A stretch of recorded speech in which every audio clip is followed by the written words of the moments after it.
All righty. Great. Dr. Stacey Simmons, I'm very grateful. Today on Conversations with Dr. Wes, I'm honored to have Dr. Stacey Simmons. Dr. Simmons is a psychotherapist, clinical supervisor, researcher, author, and certified psychedelic therapist whose work bridges neuroscience, consciousness studies, trauma healing, archetypal psychology, and psychedelic-assisted psychotherapy. She holds a PhD in social psychology and currently serves as a psychotherapist and clinical supervisor at the Hope Therapy Center in California, where she works primarily with creatives, artists, individuals navigating deep transformation and healing. Before entering the psychotherapy world, Dr. Simmons worked in animation and visual effects, eventually leaving that career path to pursue psychology, neuroscience, and consciousness research. Her work now uniquely integrates rigorous scientific inquiry with mythology, narrative psychology, spirituality, and the deeper existential dimensions of the human experience.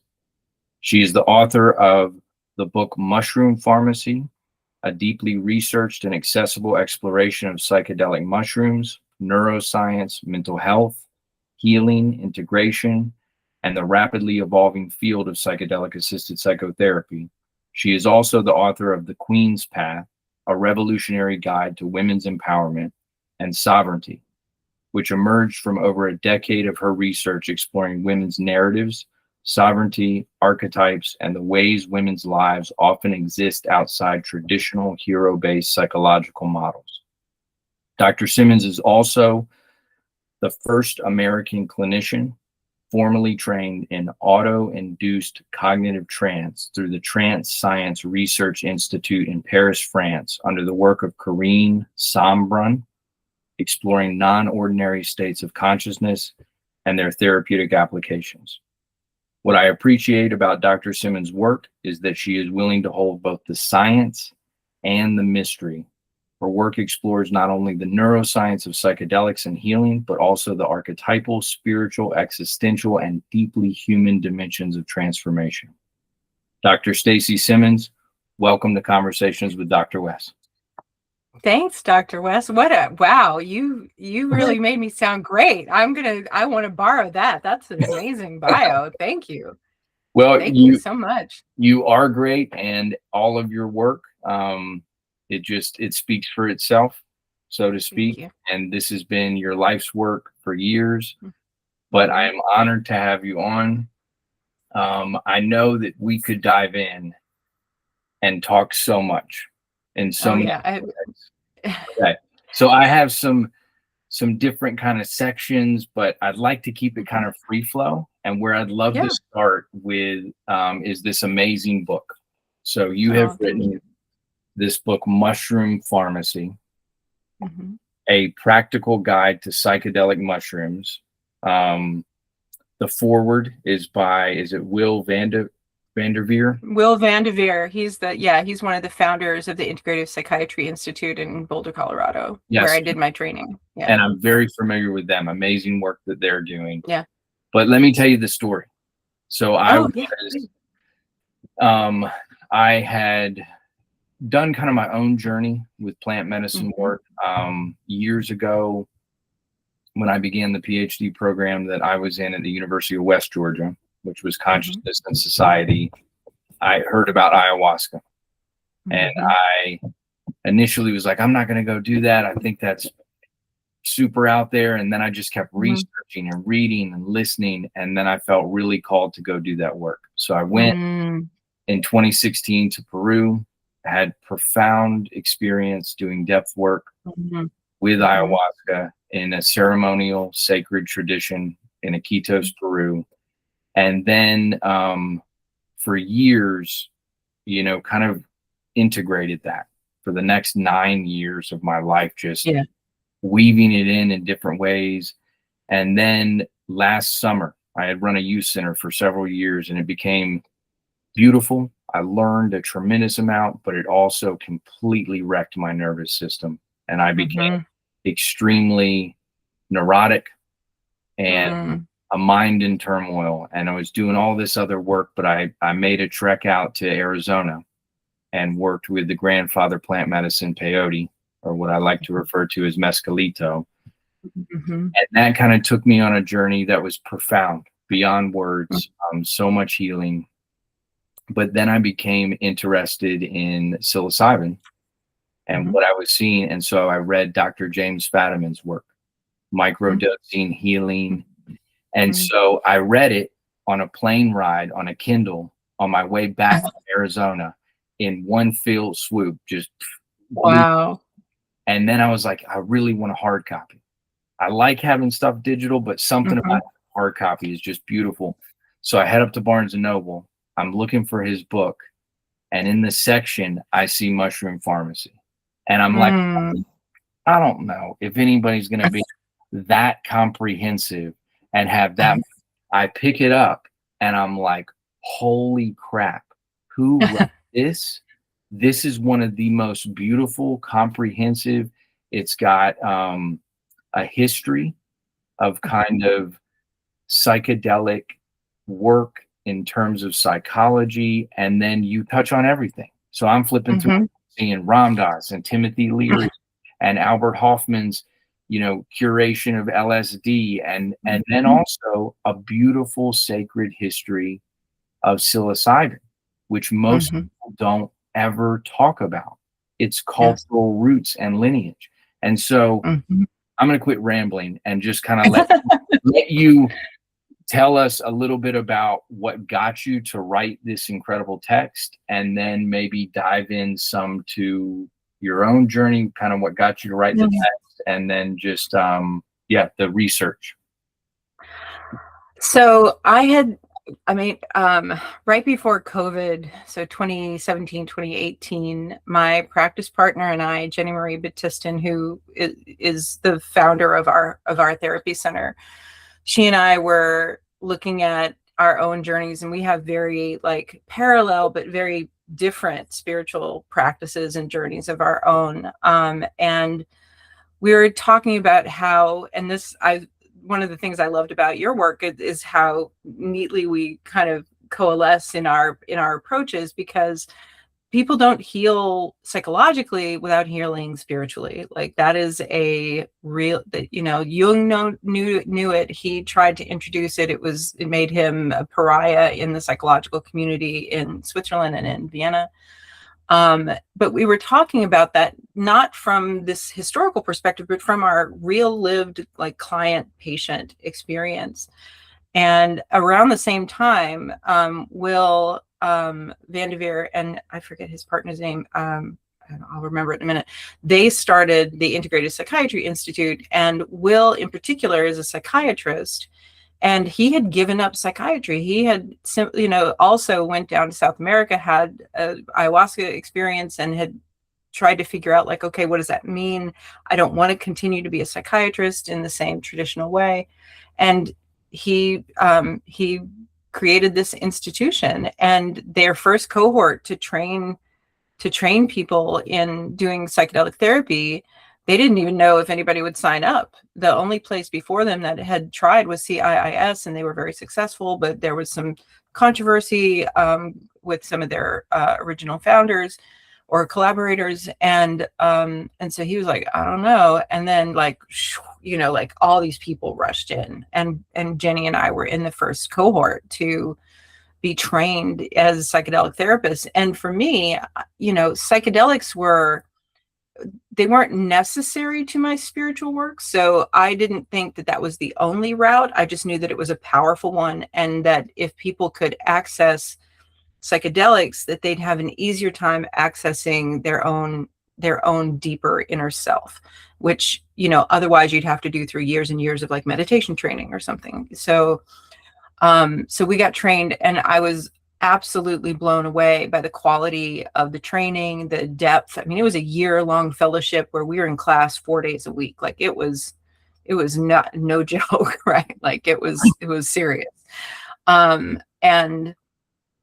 And after that, we started working with ketamine, because ketamine is the only one that's legal in California, and having just incredible outcomes and results with our clients. Like taking people, I have a client who I still see, who still does ketamine with me regularly, who, when I started seeing her in 2016, had terrible postpartum depression to the point where like she hadn't bathed in a year. Like it was like that, like serious. And part of it was what we don't give enough credence to is we are living systems. And so it wasn't just that she was depressed. Her neurotransmitter load was completely depleted. She had there was no polarization that could happen in her brain. So treating her with therapy was helpful, kept her from dying, but it wasn't addressing the core critical problem of the fact that I couldn't get her brain architecture stable enough to help her heal. And we tried her on ketamine, and it was night and day. Like she got out of bed for the first time in a year. I mean, after one treatment, and it was like, oh, this is transformational. So that started the whole journey. I mean, I had done my own journeys, but it was, I can't say it was just medicine that brought me to where I am, because it's a combination of medicine and spirituality and devastation, to be honest. My husband and I lived through Hurricane Katrina, and we didn't lose the home we lived in, but we lost our future. Like he had inherited a bunch of houses from his dad, who had been a bus driver and like saved every penny and bought houses. And then the year after he inherited those houses, Katrina took them away. And he had a massive crisis of faith and existential belief. And because of that put pressure on our marriage and all this stuff. And so medicine for me became like journeying how to navigate that, how to make sense, how to maintain my marriage. Did I maintain my marriage? Did I stay in it with someone who was suffering so much? Could I get him to not suffer so much? And, he wasn't interested in the medicine journey, but it really made a difference for me. And yeah, so the book, I had gotten the contract to write The Queen's Path, and had gotten a wonderful agent, Mark Gottlieb at Trident Media in New York. He's just incredible. And he's like, well, what else do you do? And I was like, well, I'm a certified psychedelic therapist. And he's like, oh, like Michael Pollan, like psychedelics? I was like, yeah. He's like, oh, that would be a great book. We should do a psychedelic book. And I was like, I feel like I need more homework. I love the science. But I don't know if I'm ready. And he's like, okay, well, when you're ready, let me know. And I was like, okay. And the next week, he got a request for proposals from Black Dog Leventhal from Hachette, asking for a book that would have the title Mushroom Pharmacy, because they already had a book called Cannabis Pharmacy, and they wanted it to be a companion book. And I was like, okay. He's like, I want you to write a proposal. And I was like, okay, I'll write the proposal, because I thought that I was not like good enough, right? But I wanted to make him happy. So I wrote this like extensive proposal. I dug into the science. I'm a total science nerd. Like, give me the neuroscience all day long. And so I'm writing this stuff, and I'm like, oh, I'd really love to write about this. I'd really love to write about this. And okay, so put it on the proposal. And I was like, I'm never going to get this job.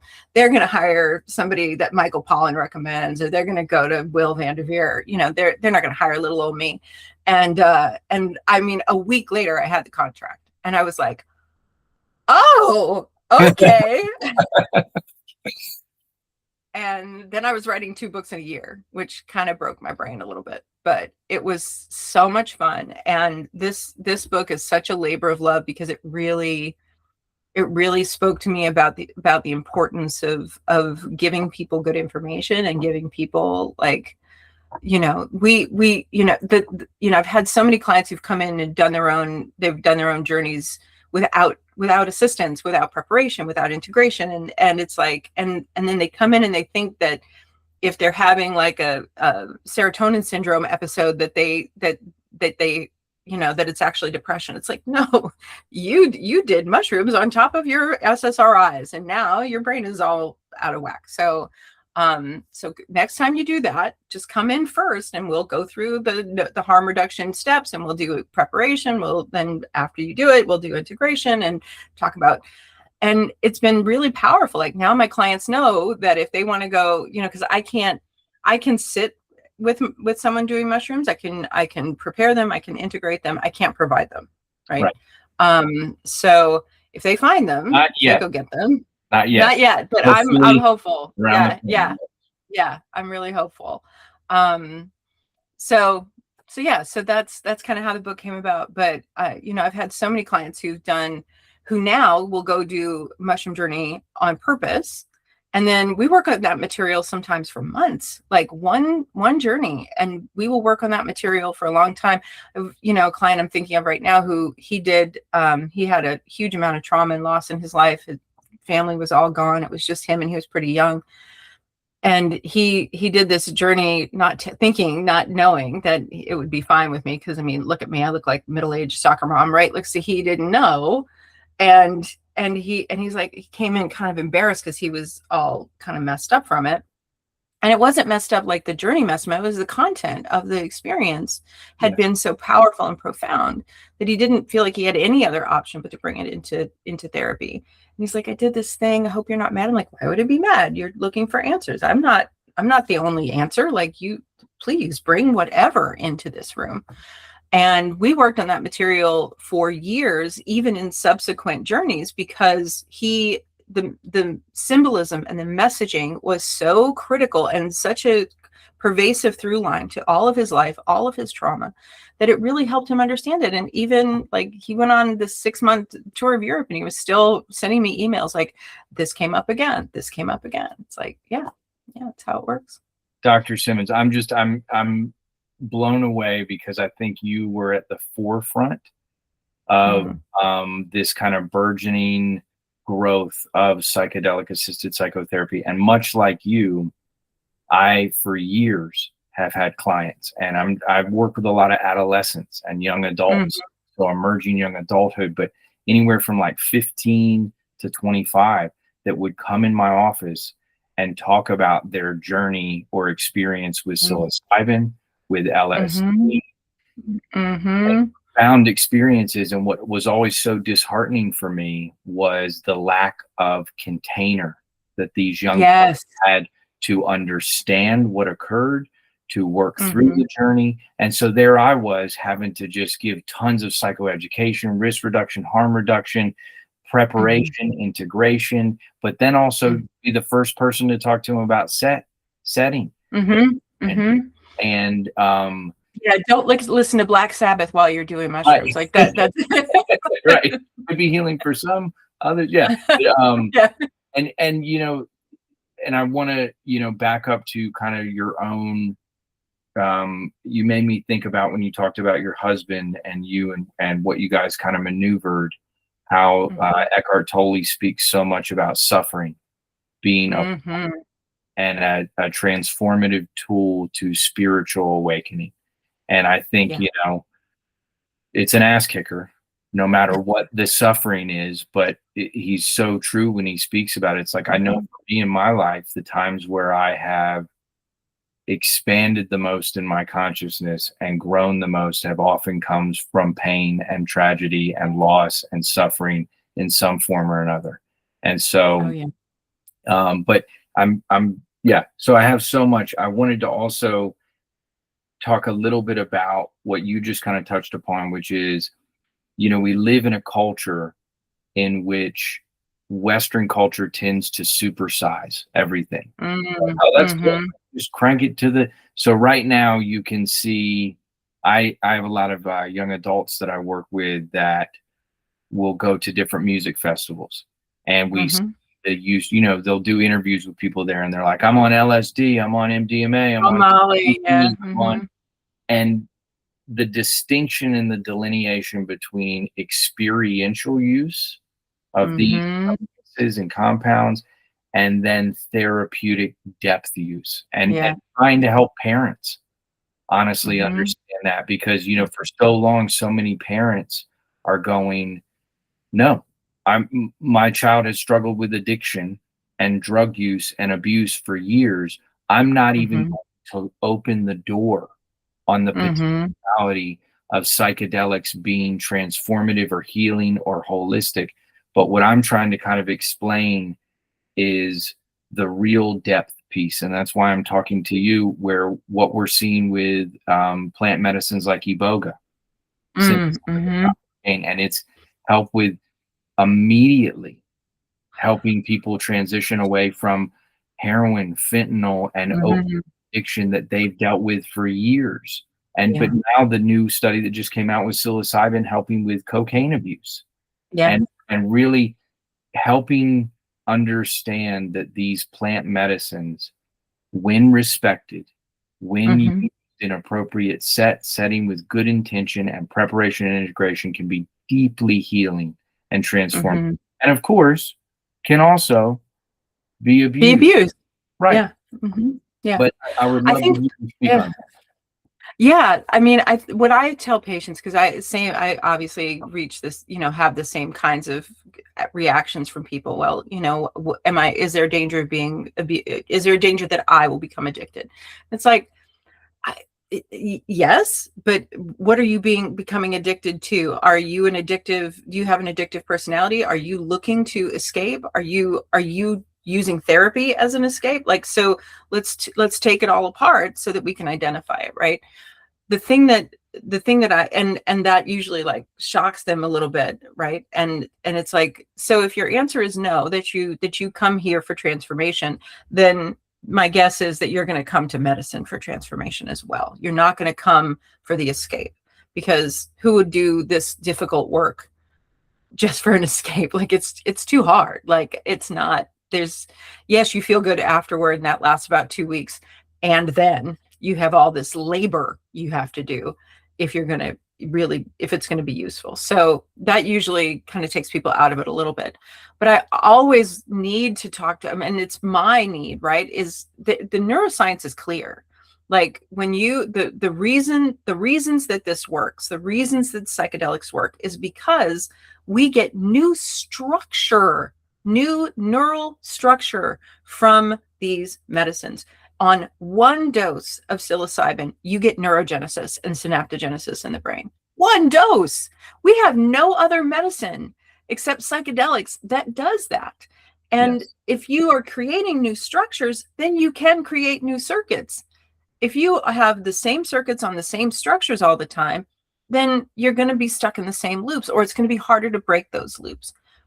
What psychedelics provide are two things: new structure and the opportunity in the experience to depolarize the default mode network so that your brain can make new connections.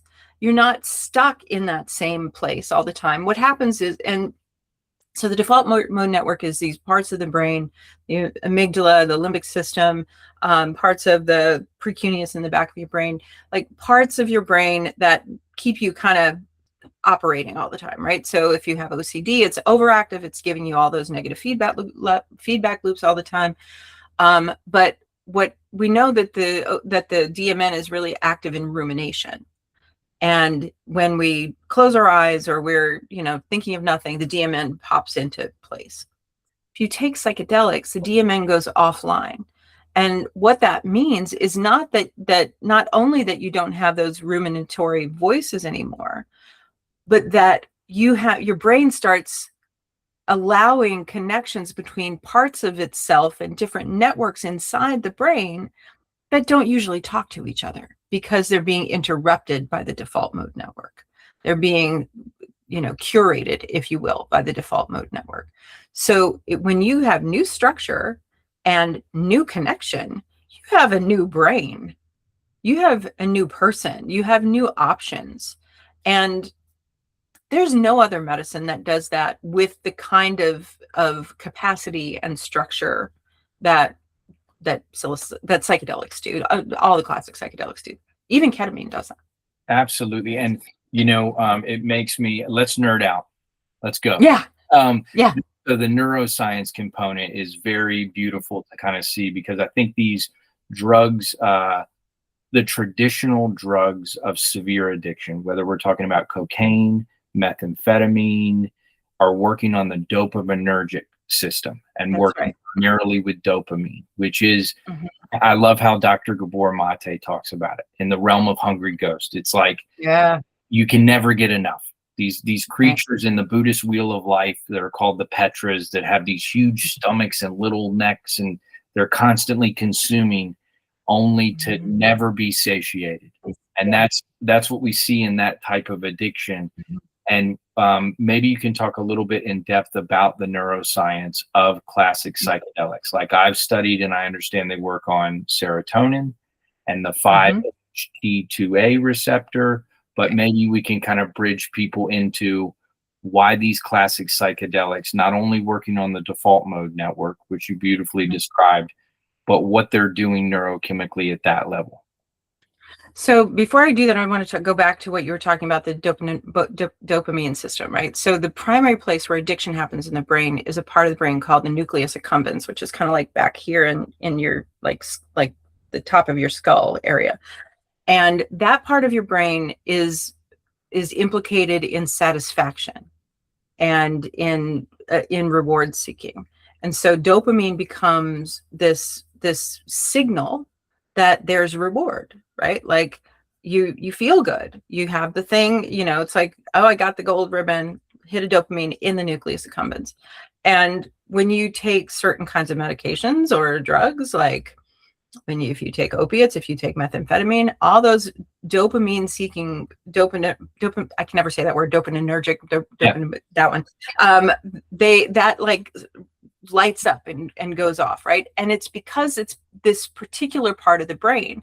We've also seen that and this is one of the risks, right? So some of the mental health disorders that we associate with extreme mental health crises like schizophrenia and bipolar disorder also activated in that part of the brain, the nucleus accumbens and the areas around it.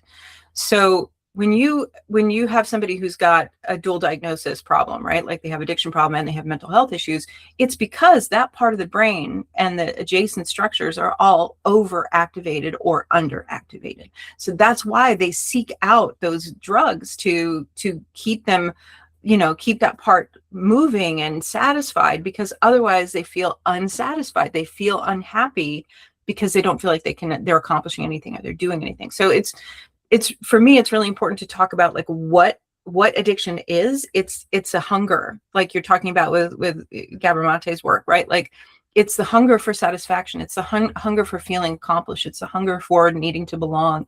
All of that is served in this one particular part of the brain. And when you take a drug that activates that, it acts as a substitute for that, right? Because it's the part of your brain that does the thing that happens with the serotonergic drugs is, so serotonin is a neurotransmitter in the brain that we need for almost every part of our existence in the brain and in the gut and in the heart. You have serotonin receptors in your heart, and you have serotonin creation and receptors in your gut, and you have a lot of serotonin receptors in your brain. But what the brain isn't good at is making serotonin. It has a really hard time making serotonin. It takes a long time. This is why when you take an SSRI, they tell you need 30 days so that your brain kind of learns how to adjust. And when you're going off of an SSRI, why you need 30 days to come down so that your brain can produce enough serotonin in order for you to balance on your own. So, and the serotonin receptors in the brain, there are like 10 of them. We used to think there were 2. There's like 10 now that we know about. And the HT2A receptor is one of the most prolific and one that has the most effect on mood, but there are not a lot of them. And we need that serotonin to be flowing all the time. And if you look at the molecule itself for the parts of psilocybin that connect, it's that it looks almost exactly. It has one little arm that's different from serotonin.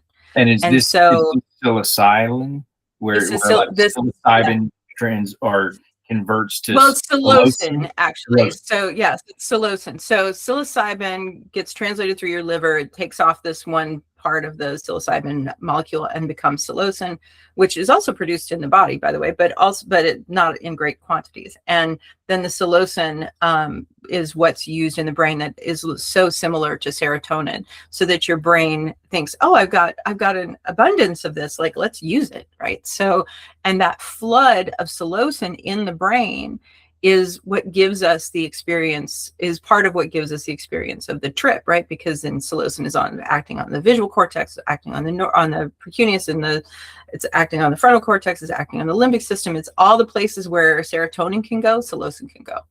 And so then you get this rise in neurotransmitter load. And what happens in the brain when you get any change in neurotransmitter load is all the other ones follow and try to balance as well. So you get this whole upsurge of neurotransmitter activity in your brain, and all of the things, and depending on your own personal neurochemistry, it might be you get more of a body high, you get more of insight, you get more visualization, you get more auditory. It just depends on what your brain structure actually looks like, what you're going to get. Like, I have my colleague Jane Marie, when she does ketamine, she gets like all this visual stuff because she's just got a lot of glutamate receptors in her visual cortex. I don't get anything on ketamine. Like, I'm in the dark, but a little psilocybin and I'm like, woo, look at the fractals. So, Well, and who's done such beautiful work from a psycho-spiritual artistic standpoint is Alex Gray. I don't know if you know that artist. He's phenomenal.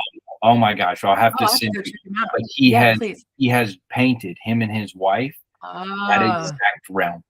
What you see when you are engaging with depth psilocybin work and that fractal geometric kind of field and expansive awareness. But that's cool. Beautifully laid out. I would love to, I want to make sure we have time, Dr. Simmons, but I would love to talk a little bit about the discovery culturally of psilocybin. Oh, yeah.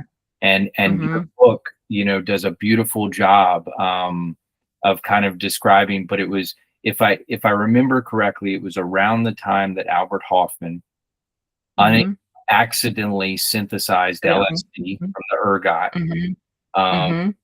that then two individuals, husband and wife, started to explore more mushroom and mycology.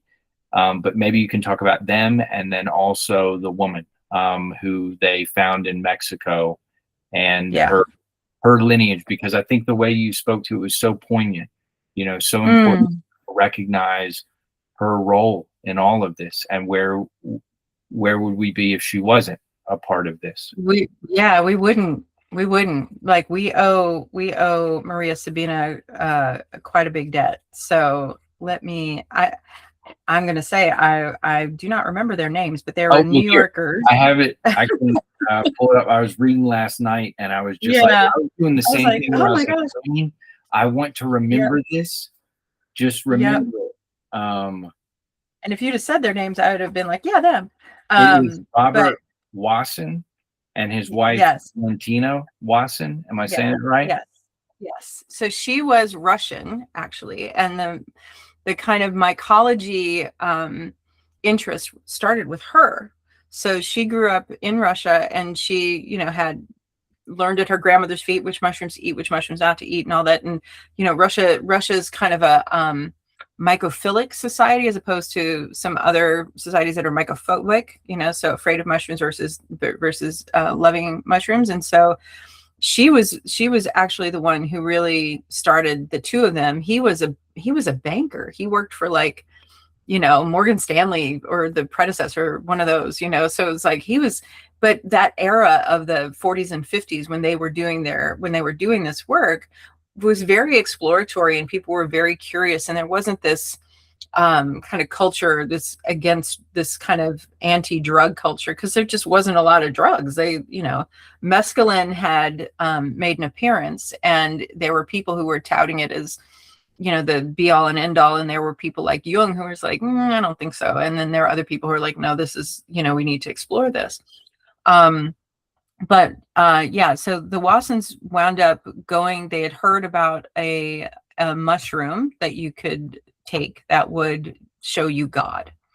And they didn't think it was true. They went down to Mexico, and they met Maria Sabina, and she's this, Mixotec woman who, Indigenous woman who thought she was doing a good thing. She thought she was helping people by bringing them the medicine of she called them pajaritos, the little birds, right? And so she thought she was doing something really kind and helping people in the same way she had helped all of, kind of her Indigenous community with this. And they were obviously Robert Wasson was blown away by this experience and started bringing more and more people down to Mexico to have the experience with her. Then there was a big magazine article written in Life magazine about it. And that kind of set off this revolution of people going to Mexico and really doing what, colonial white people have always done, and saying, oh, I'll just take this now. Right. And it really cost her. It cost her her livelihood. She was accused of witchcraft by the Mexican government. They burned down her house. They killed her son. Like she paid dearly for sharing this with the world. And, we haven't thanked her. We haven't done enough to honor her and the gift that her culture and her training and her sharing and her generosity have done for us. We owe her. And we will always owe her if we continue to get any benefit from the work that she did to be comfortable introducing it to the West.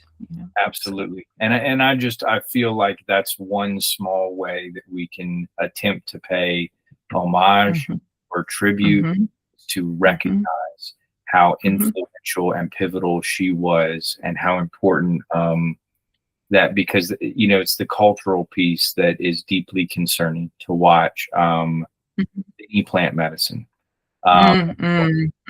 Western colonization, and we come in and we take it, and that kind of leads me a little bit to your thoughts about, I know nobody's a mind reader, but we're all as psychotherapists, as psychologists, as healers, as spiritual workers, start to kind of recognize we're in a psychedelic revolution or renaissance, so to speak, and you can see it happening. I sent out an email the other day to colleagues just kind of saying, look, if you're an LPC, an LMFT, an LCSW, and you're not familiarizing yourself with this work, even if you don't plan to be a psychedelic-assisted psychotherapist, we have clients who are hungry for change, and they're seeking it. They're going to retreats and working with ayahuasca. They're working with psilocybin on their own. They're starting to become interested with some of the frog medicines, whether we talk about Cambo or Bufo. Right. And Bufo, my favorite work right now around that is Martin Ball. I don't know if you're familiar with him. Yeah, University of New Mexico, right? I believe so. Or no, I think he's in Oregon. But he talks about, Bufo making this big distinction, 5-MeO-DMT being much different than other psychedelics because of its non-dual consciousness and kind of complete ego dissolution and merger with source. I've done Bufo a couple times. I don't know if I agree with that. I think it's I mean, merging with source, sure. Non-dual, absolutely. I don't know that that's different than psilocybin though. Okay. Yeah. And his, I don't want to speak for him, but he would say that many of the other psychedelics are offered journeying work, but your ego is still there intact somewhat. It's still I, subject, other. Yeah. And he goes in depth, but Bufo, but all those, Bufo's the one that doesn't have as much of a cultural lineage in terms of practice from what I could uncover, but you may know more. Oh yeah, no, I've spent a lot of time with the Seri tribe in Sonora, Mexico, where Bufo originates, and they have quite a rich tradition there. What's interesting though is it's pretty recent, and they link it back to a time when their tribe was kind of forced into the place where they are now, which is a reservation that was provided by the Mexican government in the Sonoran Desert. And they were, starving and no water, and the rains came. This is a part of the country where they have like monsoon season, like in Arizona, so it's close to the Arizona border. And when the monsoons came, the frogs came, and they or the toads came, and they didn't, I don't think they ate the toads, but the fact that there was water and it led them to where they wouldn't starve. And they learned about the Bufo from one of their, they wouldn't call him a prophet, but for lack of a better word, they're the ones that have really kind of promoted Bufo as a sacred medicine, and are the ones who figured out how to, how to not hurt the toads and still get the medicine. And if you don't know, it's kind of gross, but they use a little glass slide, and they kind of squeeze the glands to get the frog to spit on the slide, and then you dry it out and you smoke it. And that's like the traditional way of doing it. There are bad people out there who will harvest the saliva glands. It means they kill the toad. And if you do it that way, that's not ethical, and it's not part of the sacred practice of what you're supposed to do with that medicine. You're supposed to be in collaboration with the Bufos is the word for toad, right? So you're supposed to be in collaboration with the Bufo, not killing it for its saliva glands. So. Absolutely. And I'm so glad, you bring it up. And for those that are listening who are like, what the hell are they talking about? And I always like to bring it back to just go, look, what we're talking about here is psychedelics, which is a large umbrella. But on one side of that, we have entheogenic work, or the entheogens, which translates more roughly to releasing the divine from within, and plant medicines that have a history. And that's where I kind of like to categorize iboga, that comes from African tree bark, the tribe, or I always pronounce it wrong, but Bawiti. I don't know how to pronounce it either. So and then we have psilocybin, which you just so beautifully kind of explained its lineage and history. And then we also have peyote, or mescalito, and then San Pedro, or wachuma, another cactus, and then ayahuasca. And understanding those is kind of the entheogenic plant medicines. And then off to the other side, we have MDMA, which is synthesized ketamine, which was an anesthesia that was utilized for a while, but now we're seeing is FDA approved for therapeutic use, that you mentioned, and then LSD. And MAPS, the Multi-Association of Psychedelic Studies, and their study. But for anybody listening, it's still psychedelics. They all can be healing in different ways. But for clinicians, I think it's important that they begin to understand the culture, the history, the lineage, and these medicines, and different ways to approach and work with them for clients that may be interested. Yeah. And I think to your point, it's critical that we honor the traditions where these medicines have come from, but it doesn't mean that we have to participate in those same cultural traditions, right? What I think is really critically important is that we recognize that part of what makes the experience sacred is treating it like a sacred experience. That if you, for example, are a devout Christian or Muslim or Jewish person, and you want to have this experience, but you're afraid that you're going to be inviting some, Mexican cultural experience into your spiritual life. It's like, no, you approach this medicine from your perspective, from your sacred place. But you do have to recognize that the medicine is going to demand of you that you treat yourself as part of a sacred environment that you are participating in. And if you don't get to be part of that sacredness, then the medicine is going to feel like it's giving you something that is outside of you. And in almost every experience for every person I've ever sat with, the message is always to integrate this thing that I'm showing you into your experience.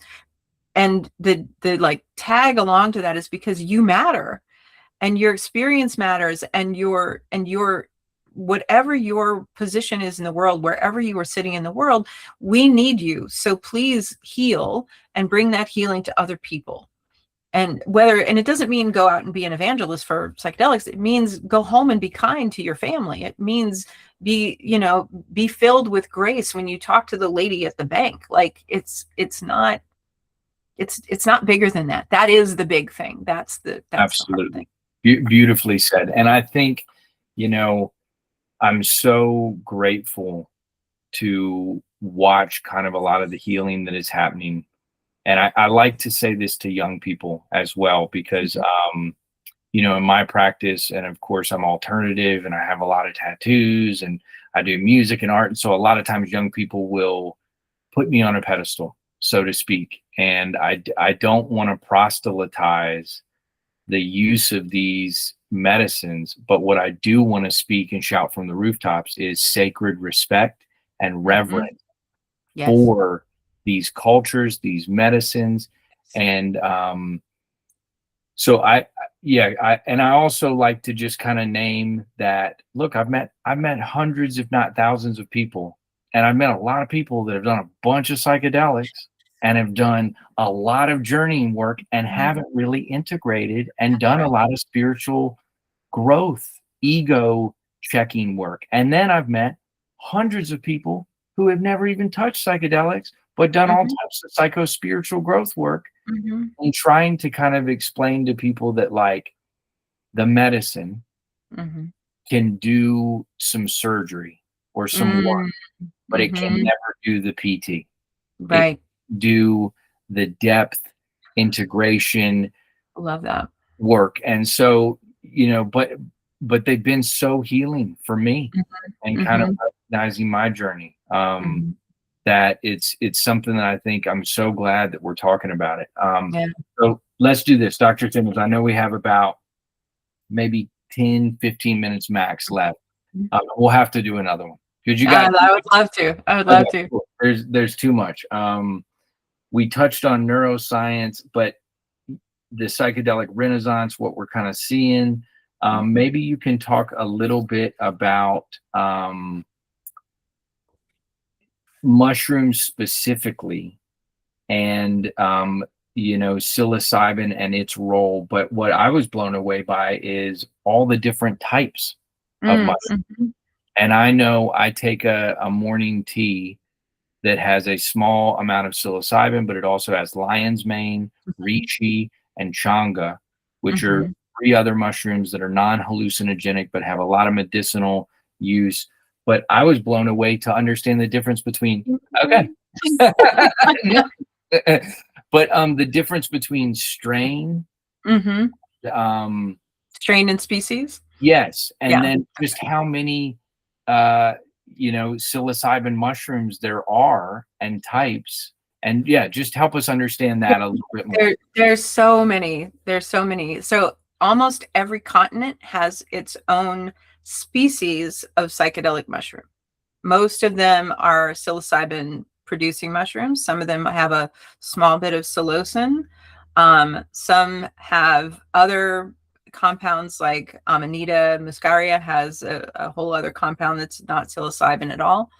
But every continent has at least one of its very own psilocybin mushrooms. What's really interesting is we think that they were carried along by people traveling the world, bringing the spores on their animals and their theory. So kind of cool. But so everybody's got their own. A strain is within a species. So you have all these different species, right? Most of the ones we know in the United States we call them cubes, right? And it's Psilocybe cubensis is the species.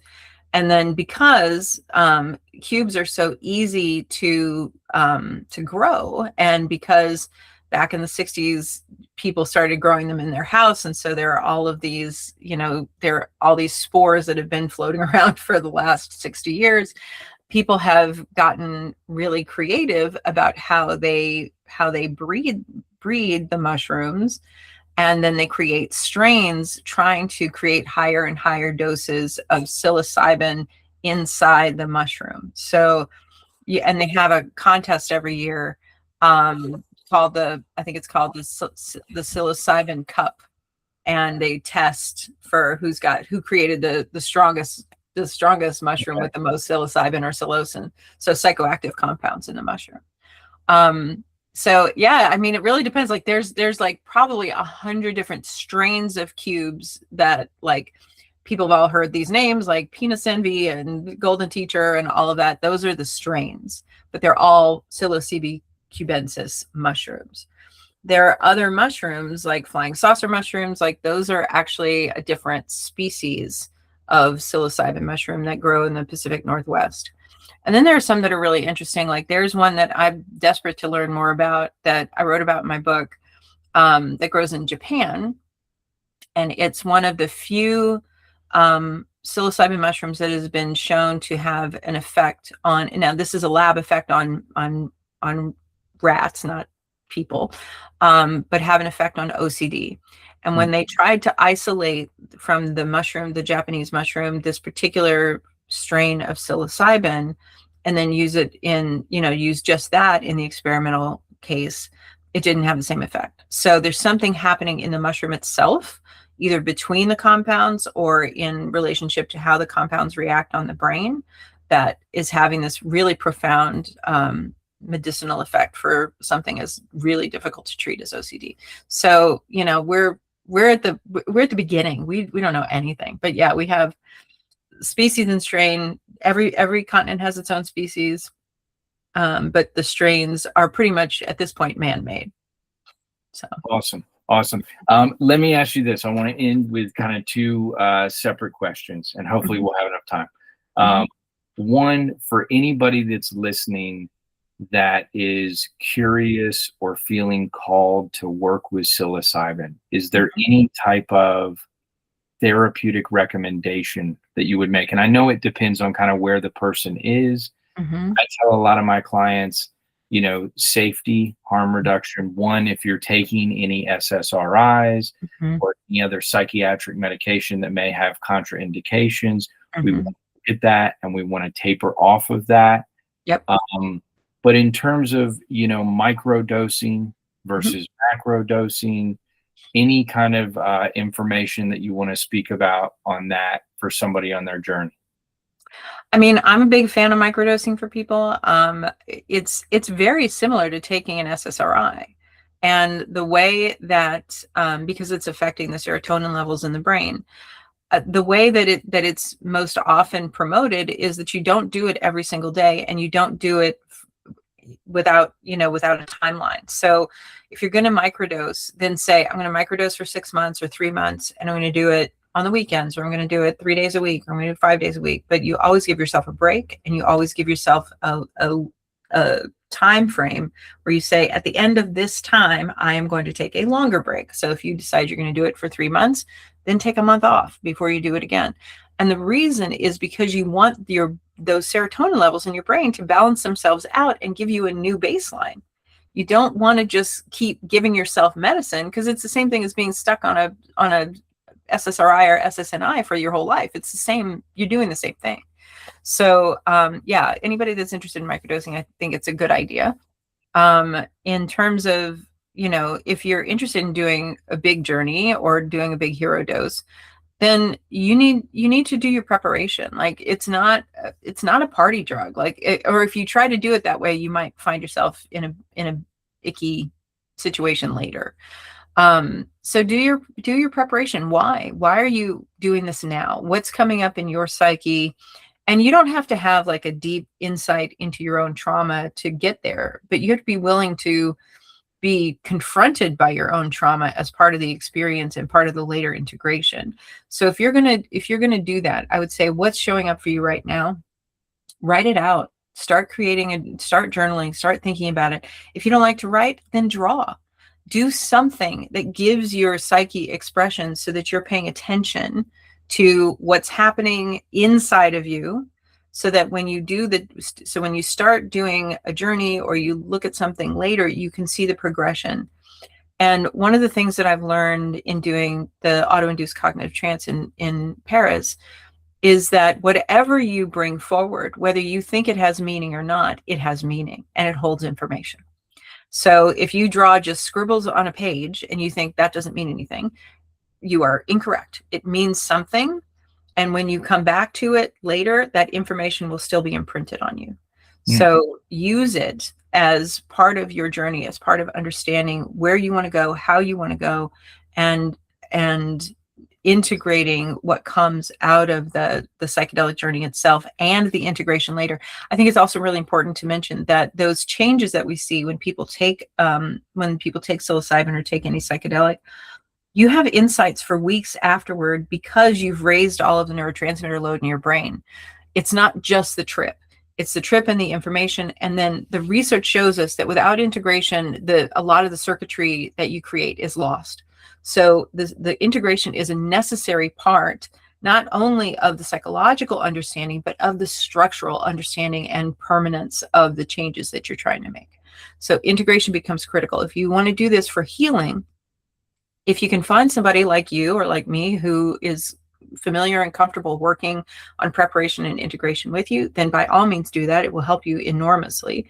If you can't afford to do that, or it's not, or you're worried about it, then make sure that you're paying attention and you're keeping a good record and you're working with the material from a creative place of curiosity and grace. So Absolutely. Beautifully said. Beautifully said. And I made a small, well, it's not small, it's like 30 pages, but I made the preparation integration kind of packet. Oh, and fantastic. I'll include a link to that. And then, I'm offering clients at this point, like you said, we're kind of hands tied due to the legality. But for clients that do want to do journeying work, the way that I like to approach it is we do a preparation session that's anywhere from an hour to an hour and a half. They come to my office and do the journey day where I will sit with them. I cannot procure the medicine for them, but should they choose, sit with them along that journey. And then we do tremendous amounts of integration, because I feel like integration is where you are weaving in not only the symbolism, but the psychology and the depth work of the experience and what it reveals to you. And I've done this quite a bit with clients who have done ketamine work, where it's like, you can find a reputable ketamine clinic. I have several that I work with, but I really encourage the preparation and the integration, and that is such a part of the healing. Yeah, it's really interesting that you say that, because I just did a journey with a client not a week ago, and she had a really unpleasant experience in her journey. And it wasn't like, it wasn't like bad trip. It was like she had, as she was kind of feeling the experience of leaving and being kind of relieved of her kind of body and the being present, right?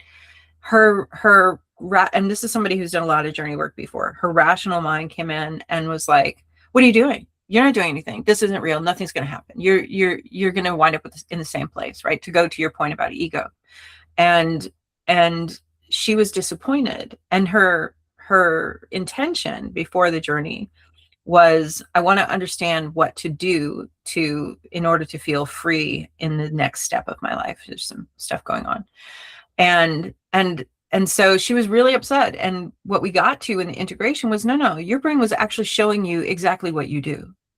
This is what you do. You resist the change. You resist letting go. You resist the experience of feeling safe. You resist the experience of feeling free. You keep questioning everything. You keep judging yourself and judging you weren't having a bad trip. Your brain, your psyche was showing you exactly what the problem is by demonstrating it to you when you're in the medicine itself. Yeah, it was so profound, but needing that other source to be able to help you unpack and understand it. And that's where I would say, don't hop on ChatGPT and use AI. because Oh, it's going to be this referential feedback loop I was laughing the other day because somebody was like, AI, if you back into somebody's car in a parking lot, it'll be like, don't worry, this is great. It's all part of your journey. You needed to back into it. But okay, and Dr. Simmons, if we have about, are you good for 5-10 more minutes? yeah. Okay, I would love to talk about some of your other work and just kind of Okay. pivot a little bit. So your other book, called The Queen's Path, A Revolutionary Guide to Women's Empowerment and Sovereignty. Talk to me about that work and your work with women's empowerment. So it's interesting because it started out as a book on women's empowerment, and then I have so many male clients who I think they thought they were being kind to me by reading the book and just being like, oh, I'm going to read your book. Like, okay, great, and and they came back and they were like, where's my sovereignty? I don't know where mine is. And so now Jenny, my practice partner, and I are writing a book for men because it's sovereignty is for everyone. And so the book is written for women from this perspective, looking at women's myths and all of that. But sovereignty itself, the journey of sovereignty, is for everybody. So that's the first thing. And it really is, what I learned was that we go on this, we talk a lot in depth psychotherapy and in culture in general about the hero's journey, but the hero's journey isn't for women, because a woman who tries to go on a hero's journey is automatically kind of ostracized. And there's a great Greek myth, the myth of Atalanta. I won't go into it now, but it's a great example of what happens to women when women try to stand in the place of the hero. Is culture basically says, no, thank you. Like, we don't want the elixir of life from you. We want the elixir of life from a man. So, and that's just a reality. It's not saying good, bad, indifferent. It's just where we are as a culture. We're not there yet. And so what I found in my research was that there's an archetypal journey that is an analog to the hero's journey for women, but it is not a heroine's journey. It is its own, and it really deals with women and patriarchy and how culture tells women who to be and how to navigate that direction. And how to overcome it and how to integrate the things that you want in your life, so that you aren't relying on the cultural definition to tell you who you are. So. Beautiful. And I'm so grateful for your work. I have 2 little daughters, my wife of 16 years, and then I come from this strong maternal lineage where my mom had her master's in behavioral analysis. My grandmother's got her EDD in psychology. Like, the women in my life have been pivotal, strong figures. And then I joke all the time, like, I look like a manly guy, but I'll go to Home Depot and the gender roles in our home are so reversed. Like, my wife can fix the hot water heater, knows how to do everything. And we'll go to Home Depot and immediately, every time, they will discount my wife, not talk to her, Talk to you. Yeah. and I got to be like, homeboy, I don't know any of this shit. You got to talk to my wife. She understands everything you're talking about. I may look like I know how to do it, but I don't know how to do it. And so, and then, on a deeper note, the privilege I've had to work with so many young women, adolescents and emerging young adults, and just the trauma and abuse and neglect that I've seen from a sexual standpoint, and psychological and emotional, has just been appalling. But it's such a part of culture. And I talk to them, I'm like, I don't know what it feels like. I can throw on a pair of sweatpants and go pump gas at the gas station and nobody ogles me, and I don't feel like a victim, and I'm not scared.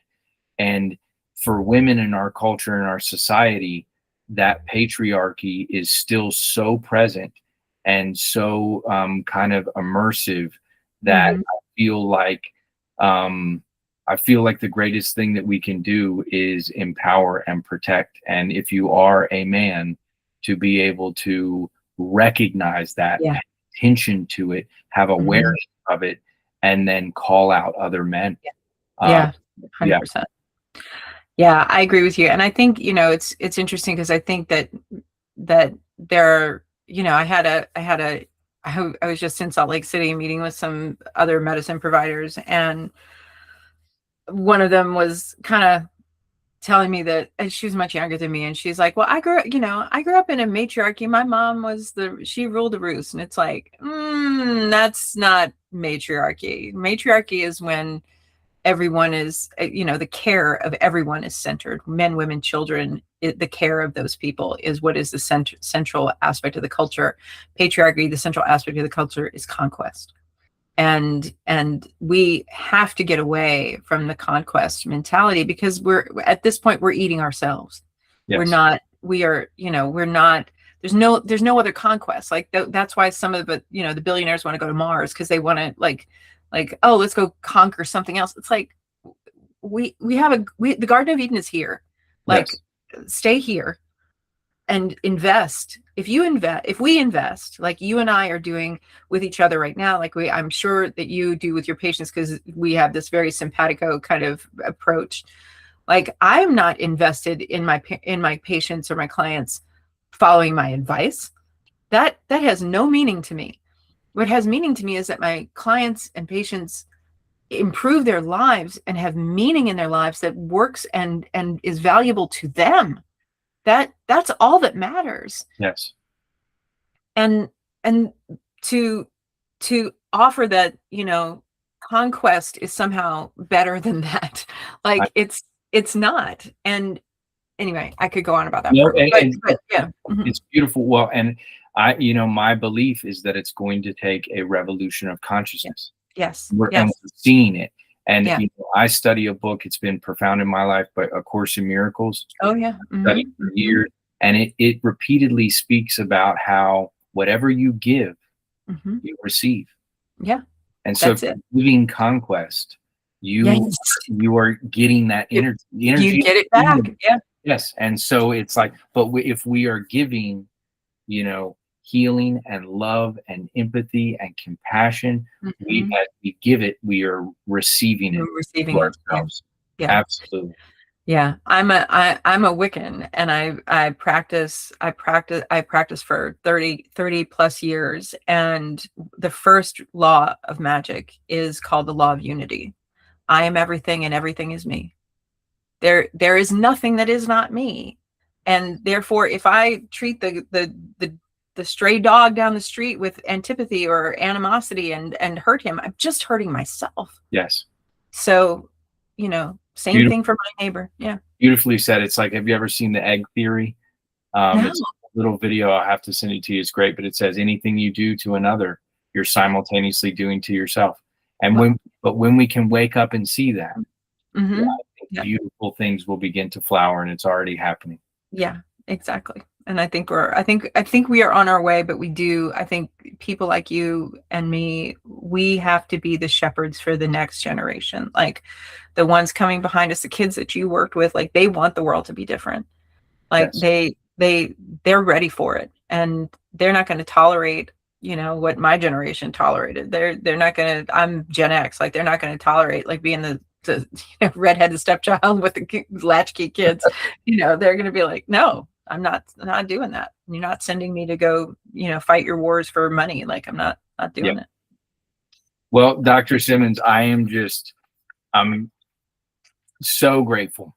I mean, I can't even, and like I said, for anybody who doesn't have it, you have to go get this book, Mushroom Pharmacy. It's absolutely amazing.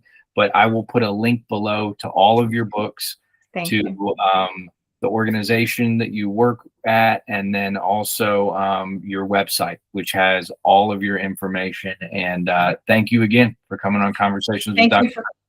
Thank you for inviting me. This was lovely, and I hope we can do it again. Yeah. Awesome.